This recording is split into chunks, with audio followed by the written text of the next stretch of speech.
నమస్తే. ఆంధ్రప్రభ భక్తికి స్వాగతం. నేను మహాలక్ష్మి. ఇంటి నిర్మాణం దగ్గర నుంచి మనిషికి అవసరమైన ప్రతిదాన్ని వాస్తు ప్రకారం చేసుకుంటూ వెళితే ఎలాంటి ఇబ్బందులు ఉండవని పండితులు చెబుతుంటారు. వాస్తు నియమాలను క్రమం తప్పకుండా పాటిస్తే ఇంటితో పాటు జీవితానికి సానుకూల ప్రయోజనాలు ఉంటాయని చెబుతున్నారు.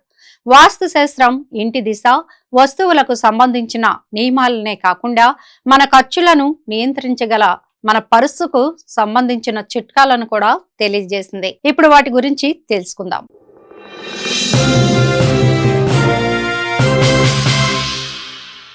వాస్తు శాస్త్రం ప్రకారం యాలకులను పర్సులో ఉంచుకోవాలని చెబుతారు.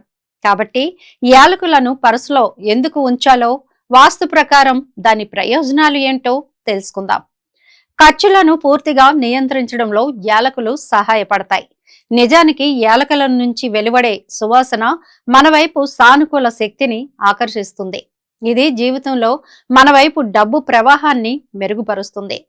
పొదుపు లేని వారు ఎప్పుడు తమ పర్సులో యాలకులను ఉంచుకోవాలట. మీరు మీ పర్సును తెరిచిన ప్రతిసారి దాని సువాసన ఆనందం, శ్రేయస్సును కలిగిస్తుంది. యాలకులు సంపదను ఆకర్షిస్తాయనే విశ్వాసం చాలా మందిలో ఉంది.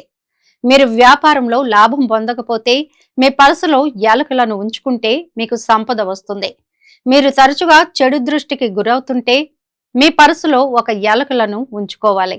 మీ పర్సులో ఒక యాలకులను ఉంచుకోవడం వల్ల చెడు దృష్టి మీ నుంచి దూరం అవుతుందట.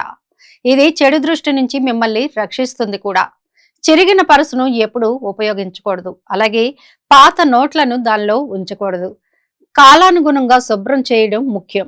గుర్తుంచుకోండి, బహుమతి పర్సును ఉపయోగించవద్దని వాస్తు శాస్త్రం చెబుతోంది. ఇది సముచితంగా పరిగణించబడదట. మీరు వ్యక్తిగత ఉపయోగం కోసం బహుమతిగా పర్సును ఉపయోగించాలనుకుంటే దాని లోపల ఒక చిన్న ఎర్రటి వస్త్రం ఉంచాలి.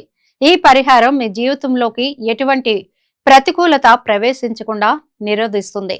సంపద కావాలంటే ఇలాంటివి చేయడంతో పాటు ఆ దిశగా నిరంతరం శ్రమించడం కూడా చాలా అవసరం.